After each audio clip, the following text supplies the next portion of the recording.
Bom, vamos lá.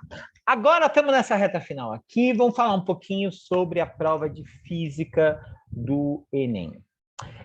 A prova de física do Enem, ela tem, assim, sempre uma forte presença de algumas temáticas. Por exemplo, temáticas a respeito da matriz energética, ou seja, sobre os tipos de energia que são usados no Brasil e no mundo, são bem recorrentes.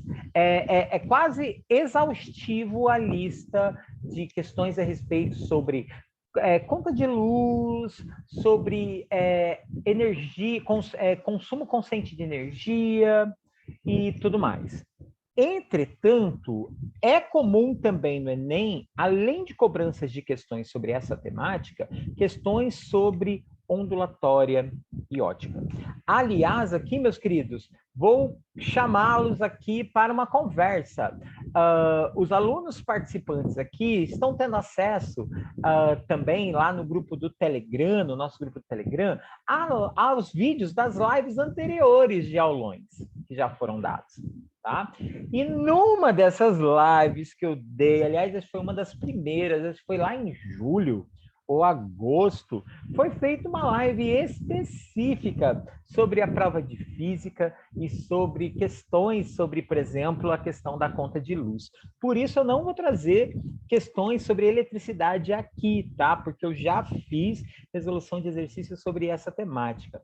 Vou recomendar a todos os parceiros que participaram aqui, pagando aí o seu Pix de 10ão, na conta deste professor, do tio CG aqui, que vai usufruir desse dinheiro, ou melhor, já usufruir desse dinheiro hoje, no almoço. E aí convido todo mundo para assistir esses outros vídeos, tá? Alguns desses vídeos eu já estou selecionando e tal, e vou postar vídeos novos no meu canal do YouTube. Para quem não conhece, eu tenho um canal no YouTube, estou lá começando nessa vida de prostituto da educação midiática, e me encontrem lá, o meu canal se chama CG e uma Câmera, tem uns vídeos muito legais, e eu tenho lá uma playlist inteira, né, com um total de 3 vídeos sobre vestibulares. Eu tenho um sobre o Pazuem, que é muito massa, e tem um já sobre as técnicas para se resolver questões de Enem, né? E aí eu resolvo um monte de Enem, um monte de questão de Enem lá, uma série de assuntos. Mas vamos aqui para a nossa reta final, prova de física, e eu trouxe aqui questões de ondulatória. Eu vou falar um pouquinho de cada... Eu vou dar aqui um pitaquinho em cada partezinha da ótica que geralmente aparece na prova.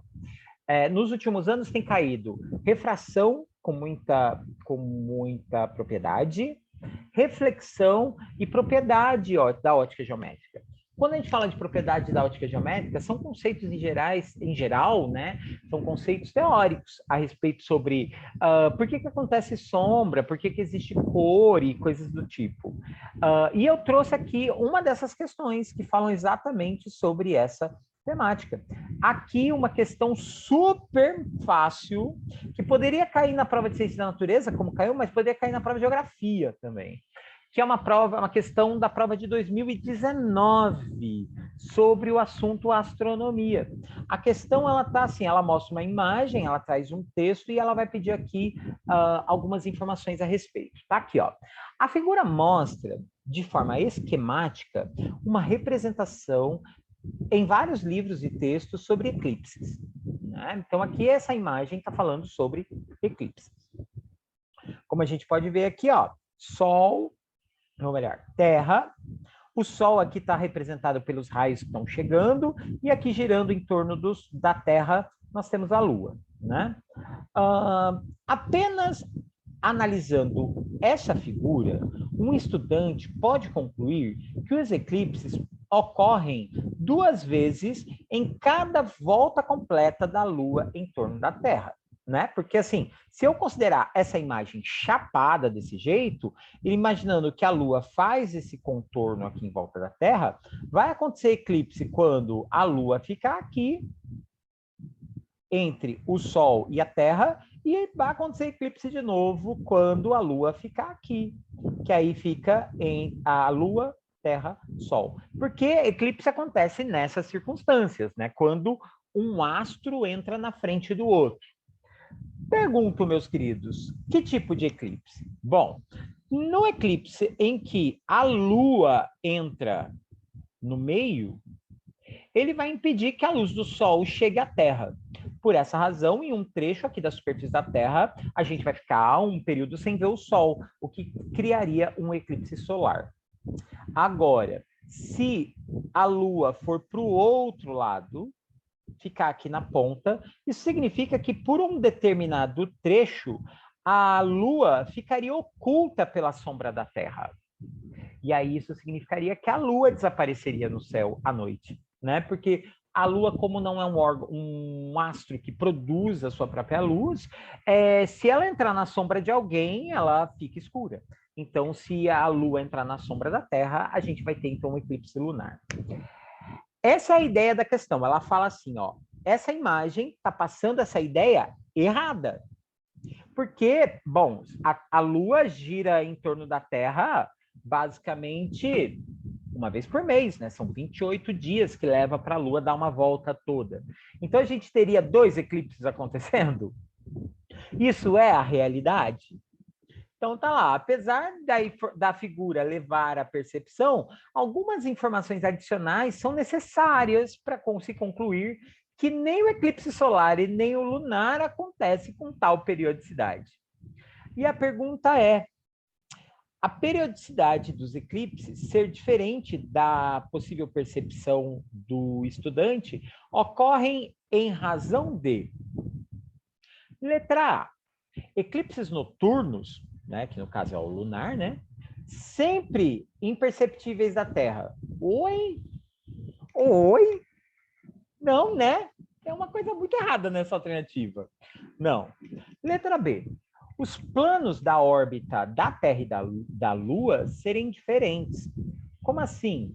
Bom, ele está dizendo aqui que a órbita da Terra e da Lua não são alinhadas, né? Tipo, os dois não giram igual um peão igualzinho, né?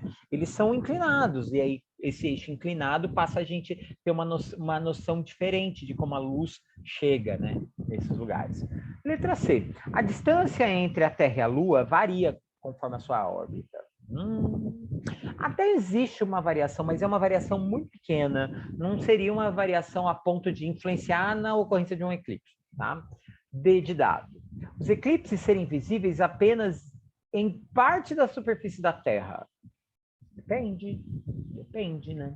A gente sabe que, por exemplo, o eclipse solar, quando acontece, uma parte vai ver o eclipse total do Sol, outros não. Né? Com o eclipse lunar é mais ou menos a mesma coisa, né? Uma parte vai estar vendo um eclipse total, outro nem vai estar vendo eclipse. Então depende muito do ângulo. Então não. E a letra E, o Sol ser uma fonte de luz extensa comparada ao tamanho da Lua. Ele é uma luz extensa. A luz extensa seria assim, muito maior do que a Lua, mas a Lua ela não produz luz, né? Então não. Qual que seria a alternativa correta aqui? É a letra B, né? Tem a ver com esses ângulos de inclinação. E para isso, eu trouxe aqui para vocês essa imagem que eu achei na internet, mostrando para a gente a Lua e a Terra em relação ao Sol em várias angulações diferentes. Por exemplo, quando a Terra está aqui, a Terra está mostrada aqui em azul, tá? A Lua está mostrada aqui em branco. Quando a Lua fica imediatamente na frente do Sol, bem na frente aqui vai formar um eclipse. Entretanto, tem toda uma área ao redor que não vai acontecer um eclipse, tá? Quando nós temos uma situação de Lua cheia, tá aqui, ó. Nessa situação de lua cheia aqui, ó. Essa lua cheia a gente vai estar super enxergando ela, por quê? Porque no ângulo de inclinação, a sombra criada pela Terra não encobre, né, a lua, então consegue mostrar a lua. Bonitinha. Né? Agora, o que aconteceria? Se nessa angulação eles se alinhassem perfeitamente, aí acontece o eclipse. Então, é necessário essa inclinação, que a inclinação das duas tenha um alinhamento que tornasse possível a ocorrência desse fenômeno. tá? Caso contrário, não acontece, beleza? E era isso que eu precisava dizer. E aqui é uma questão de ótica. Estamos falando de astronomia? Estamos falando de eclipse? Eclipse é um tema da geografia também? É, mas aqui a gente tem que ficar atentos que ele está aparecendo sim numa prova de física. E aqui, como vocês podem ver, não teve uma conta sequer. Então, não se assustem. Próxima questão de física sobre ótica. Essa é uma das minhas questões favoritas, Enem 2018, e ela vai falar sobre cores. Aliás, o tema cores dentro da física aparece no Enem, assim, muitas vezes. Tem várias listas de exercícios aí sobre esses assuntos para oferecer para vocês. E aqui a questão é a seguinte, o que ele fala para a gente? Ó, a figura representa um prisma óptico, tá? Prisma, como a gente sabe, é uma figura geométrica, né, com esse formato triangular. E um prisma óptico, o que ele faz? Ele é feito de um material, geralmente é vidro, né? E aí, quando a luz bate, a luz entra e, como ele atravessa uma superfície que é feita de um material diferente do ar, a luz sofre um desvio. E ao sofrer esse desvio, ele se abre. Uma luz branca, que é uma luz incidente, ao entrar num prisma, vai formar um arco-íris. Quem aqui não se lembra da capa do disco Dark Side of the Moon, do Pink Floyd, que é exatamente um prisma, né? É uma capa preta, um prisma lá triangular, a luz passa de um lado branquinha e abre do outro lado um arco-íris colorido com as 7 cores do arco-íris. A pergunta é, por que ele abre, né? O prisma, ele desvia a cada uma das cores do arco-íris de forma diferente. Como vocês podem ver, cada uma das cores é formada por comprimentos de ondas diferentes. O vermelho, por exemplo, ele tem ondas bem grandes. O violeta tem uma onda pequenininha. E a pergunta é, quando esse prisma desvia e abre em cores, quem vai ser mais desviado, quem vai ser menos desviado? Bom, aqui por cima, ó, seria o feixe de luz que menos desviaria, ó, porque ele está menos desalinhado com o feixe original. E aí a linha de baixo seria o que mais desviaria. E a pergunta é, como esse desvio acontece? Bom, o macete é bem simples, ó, diquinha para não esquecer. Quanto maior o comprimento de onda, menor a velocidade aqui no caso. Então, o que acontece? Se a velocidade ela não é tão grande, então quer dizer que o desvio não é tão grande. Então, olha só o que acontece. Esse feixe que passa aqui por cima, ó, que é o que menos desvia, vai ser o vermelho. Eu gosto de fazer uma referência assim, ó. A onda do vermelho é uma onda gordona. Onda gordona não consegue mudar muito a direção dela. A do violeta é uma onda magrinha. A onda magrinha, ela vira. Qualquer coisa vira ela. Qualquer coisa desvia ela. Então, o que vai acontecer? O feixe aqui de cima vai ser o vermelho. Aqui por baixo vai ser o violeta. Tá? Beleza? Todo mundo entendeu aqui a questão do desvio da luz? Agora vem a segunda parte, meus queridos. Essa luz vai bater no espelho. E esse espelho vai refletir sobre uma superfície. E aí a gente tem que fazer o seguinte acompanhamento, ó. Esse feixe de luz aqui, que é o vermelho, vai bater aqui e vai refletir aqui. Ou seja, a que está aqui mais embaixo vai ser o vermelho. Beleza? Tá. A que está aqui a que veio aqui por baixo, que mais desviou, vai ser então o violeta, e o violeta então vem aqui por cima. Tá? A violeta seria a que mais desviaria, então ela viria super aqui por cima. Então a gente já sabe que a vermelha é a de baixo e a de cima, a que vem na ordem, né? Seria assim, vermelho, laranja, amarelo, verde, azul, violeta, tá? De baixo para cima. E a questão é, observando os pontos luminosos revelados nesse filme, de baixo para cima constatam-se quais cores? Bom, primeira alternativa aqui, vermelho, né? Que só tem a alternativa A. Então, vermelho, verde, azul. Professor, não tem nenhum violeta. Bom, mas se você ver a ordem aqui, ó, vermelho, verde e azul. Tá na ordem, né, de crescência. Então, tá batendo, está certo. Questões como essa que mexem com a questão do comprimento da onda que mais desvia, menos desvia, isso aí é refração, né? como a gente falou. Isso cai pra caramba no Enem, tá, galera? Já vi várias questões falando sobre refração no Enem e aguarda questões sobre essa temática na próxima prova, tá? Vamos para mais uma questão sobre isso? Vamos para mais uma questão sobre isso. Essa aqui é outra de refração que eu adoro e ela dá a entender que ela vai ter uma conta. Mas tem não, tá? Já aviso, dá para fazer sem fazer conta. Tá aqui, ó. Uma proposta de dispositivo capaz de indicar a qualidade da gasolina vendida em postos e, consequentemente, evitar fraudes. Poderia utilizar o conceito de refração luminosa. Nesse sentido, a gasolina não adulterada, na temperatura ambiente, há aqui um detalhe. Por que ele falou na temperatura ambiente?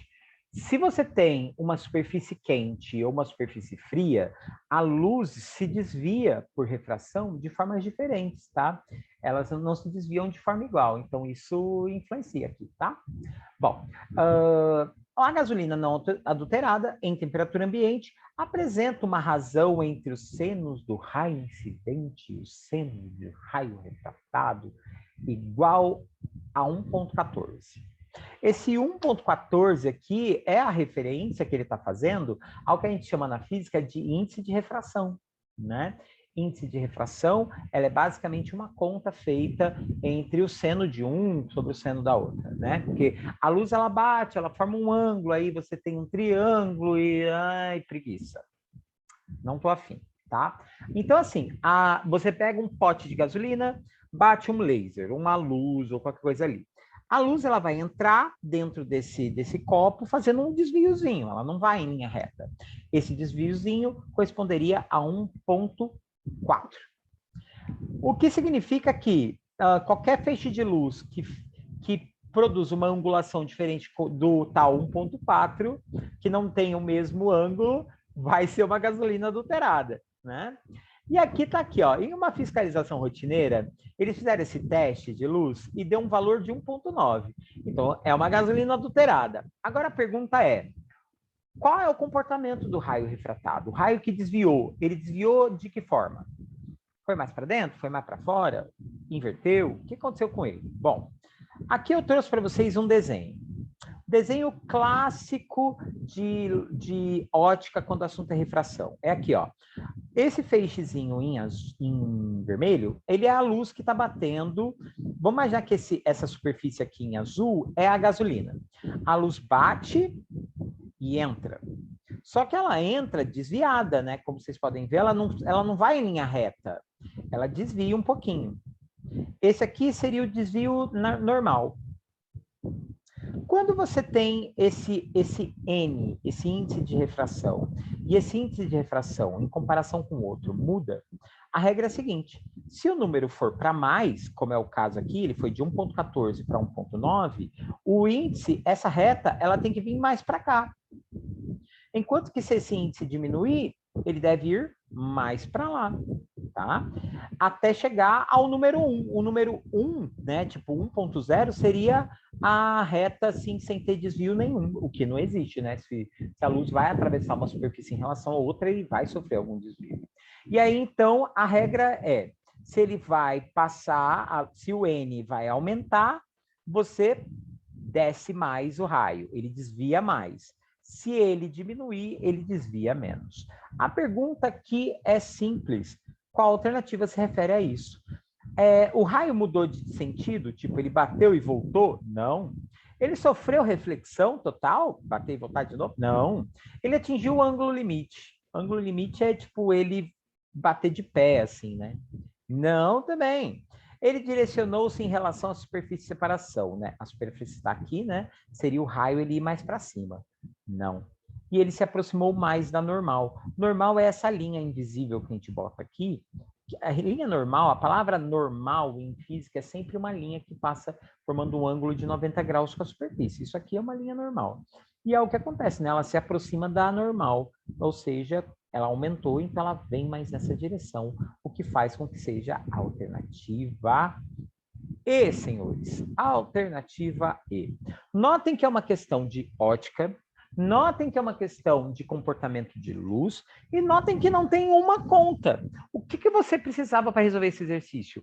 De um macete, de uma luz que dissesse, professor, quando eu mudo o índice de refração de um negócio, o que acontece? Depende.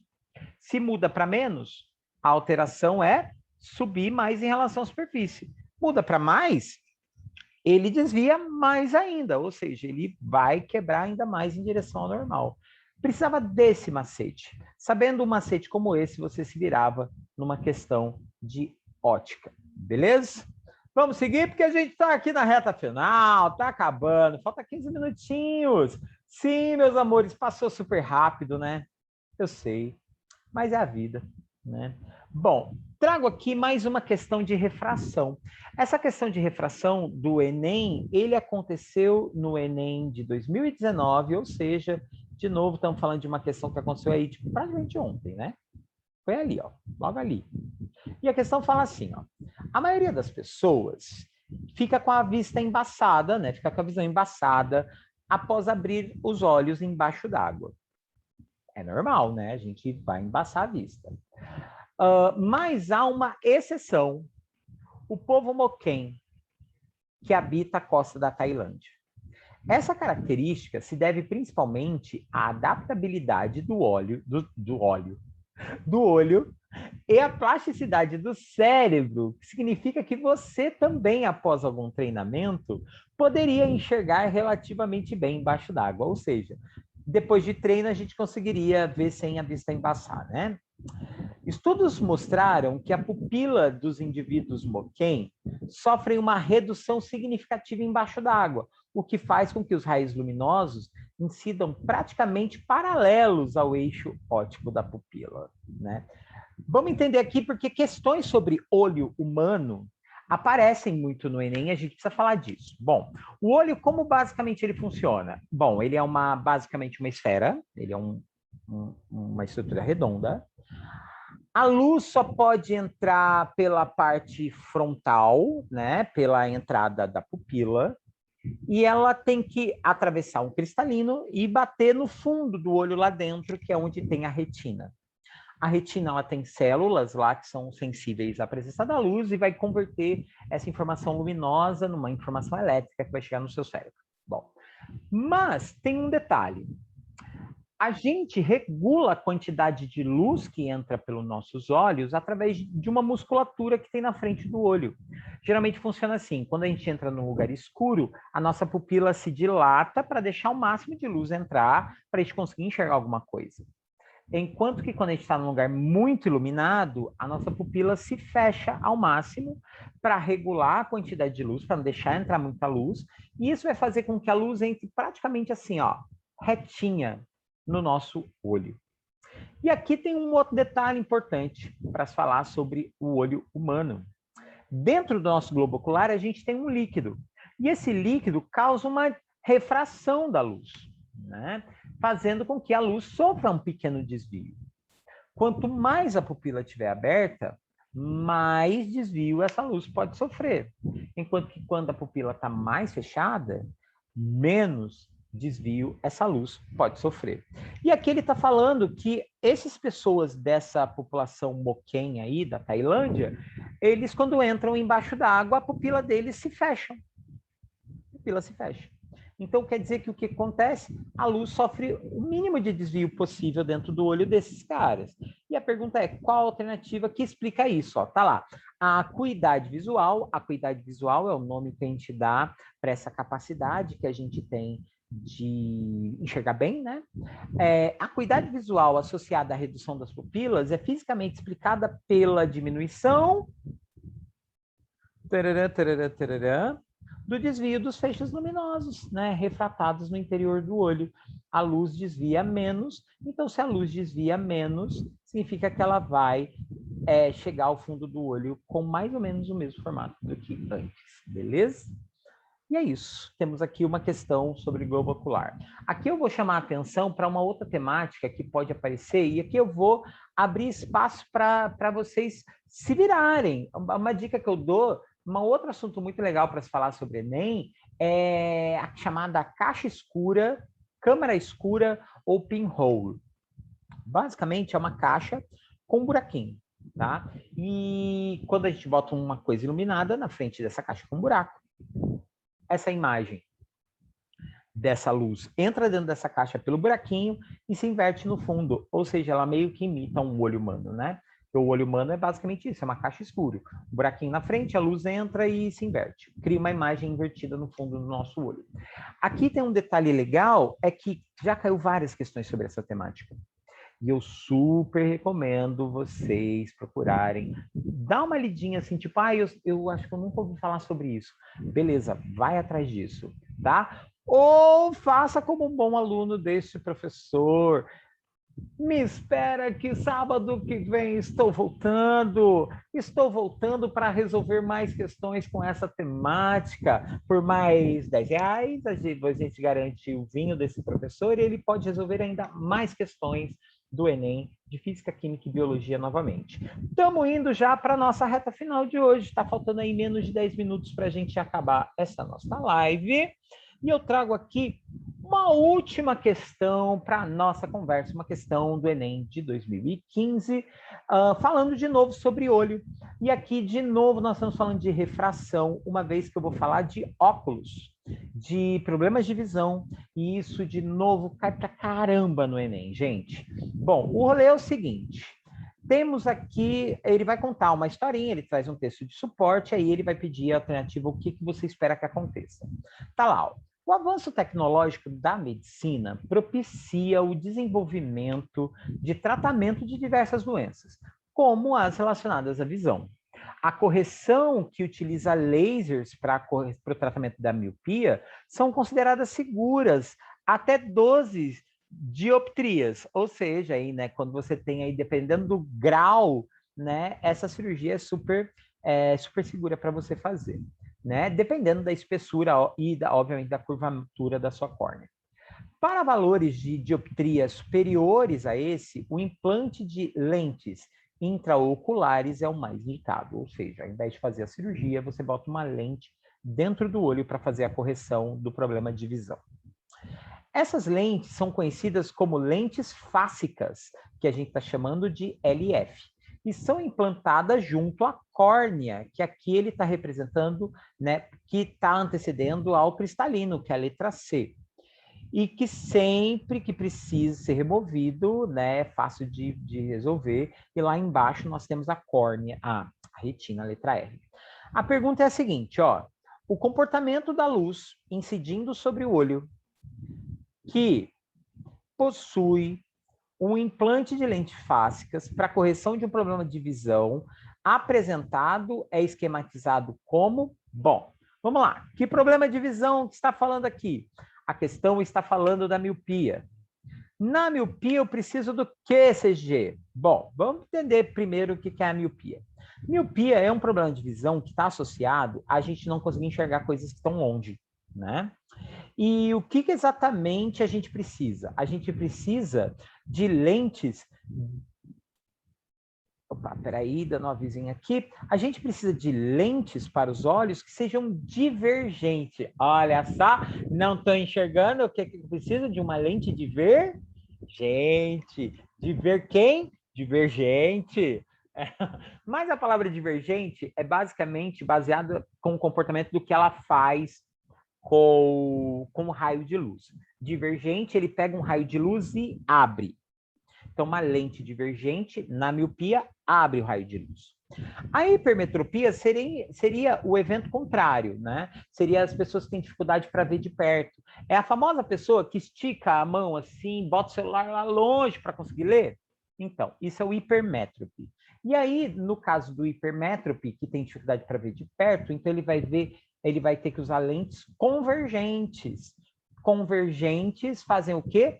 O contrário da divergente. Em vez de abrir os raios de luz, eles fecham o raio de luz, tá? Então, na miopia, dica, miopia, as lentes abrem o raio de luz. Hipermetropia, a lente fecha o raio de luz. Então, o que eu tenho aqui? Eu quero a alternativa que tem uma lente que resolve a miopia. Lente de miopia abre o raio de luz. Olha só o que está acontecendo, ó. Na lente da letra A, o raio de luz entra de um jeito e continua do mesmo jeito. Então, não é ela. Na letra B, olha só, o raio de luz entra na lente e abre. Opa, essa aqui pode ser interessante. Vou guardar aqui, como vocês podem ver, é a resposta. Mas vamos manter aqui porque tem coisas para a gente analisar. Ó. A outra, ó, passa pela lente e a lente fecha. Se fecha é de hipermetropia, então não seria essa. Essa está fora também. Na letra D, fecha também, então está fora também. E a letra E, ela abre também. Ela abre, então ela é igual à letra B. Agora, por que eu deveria ficar com a letra B e não com a letra E? Aí tem a ver com o que o cristalino faz.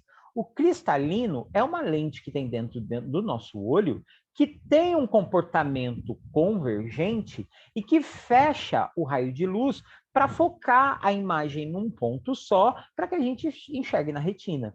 E essa só acontece, esse fechamento do cristalino do raio de luz, só acontece na letra B. Na letra C, na letra E, ele abre. E aí, ao fechar para bater na retina, a gente garante que a imagem seja formada somente neste ponto. Então, por isso, da escolha da letra B. Aqui, então, renovando os nossos conceitos. Miopia não enxerga de longe, precisa de lentes divergentes. E a lente divergente faz o quê? Abre o raio de luz. Miopia hipermetropia, é uma lente convergente. São pessoas que têm dificuldade de enxergar de perto. Então, você precisa de lentes que fecham os raios de luz. Beleza? É isso, meus amores. E aqui nós encerramos a novidade do nosso rolê. Assim como nas aulas de química eu guardei aqui as questões de ondulatória, que vão ser apresentadas para vocês na live da semana que vem. Eu trago aqui um monte de questões falando sobre som, falando sobre cor, falando sobre prismas de novo. E aí, meus queridos, isso aqui vai ficar para a live da semana que vem. Novamente, como eu falei para vocês, para que a gente possa fazer a live da semana que vem, eu conto com a sua colaboração. Mais um piquezinho de R$10, você já ganha o link para a aula da semana que vem. Participa de uma live onde também vai ser distribuído para a galera, além do material da aula, a gente vai distribuir para a galera também listas de exercícios com resolução comentada sobre a temática. Para fechar esse nosso encontro, trago esta última questão que caiu no Enem do ano passado, meus queridos. Temos aqui um fenômeno luminoso muito interessante, que é basicamente o prisma de novo, né? Olha lá o prisma, a luz batendo, a luz branca, a luz solar batendo sobre um prisma e abrindo a luz, né? Separando aí essa luz aí em vários feixes. Basicamente, o que a gente tem aqui? Em cada um desses lá embaixo, né, desse experimento, eu tenho caixinhas cheias de um líquido. E esse líquido, cada líquido vai receber uma luz diferente, né? Porque como a luz do prisma bateu, cada luz vai bater de uma forma diferente, e aí eles medem a temperatura desses líquidos aqui embaixo. E a minha pergunta é bem simples. A água desses potinhos, qual vai ser a água que vai ficar mais quente? E a regra é a seguinte, uma coisa que eu ainda não tinha falado. A luz, o espectro visível, ela não tem essa capacidade, digamos assim, de concentrar calor. A própria, tipo uma luz vermelha ou uma luz verde, ela em si não concentra calor. Porém, ondas que têm um comprimento para frente aqui, ó, do vermelho, elas vão ser chamadas de infravermelhos. E as infravermelhas, que logo na sequência vem as microondas e depois as ondas de rádio, as ondas do infravermelho têm essa capacidade de aquecer. Sim, meus queridos, quando você sai na rua e toma sol, o que vai te esquentar não é a luz do sol completamente, é uma parcela da luz do sol, mais exatamente a parte correspondente ao infravermelho. As ondas de infravermelho vão ter um comprimento maior do que a vermelha, né? Vão ter comprimentos maiores do que 700 nanômetros, e elas vão ter essa capacidade de, quando baterem sobre superfícies, aquecerem elas. A pergunta é, qual vai ser a água que vai ficar mais quente? a água do potinho A, né? E por quê? Porque ela vai receber, a única que vai receber comprimentos de onda acima da vermelha. Beleza? Bom, meus queridos, é isso.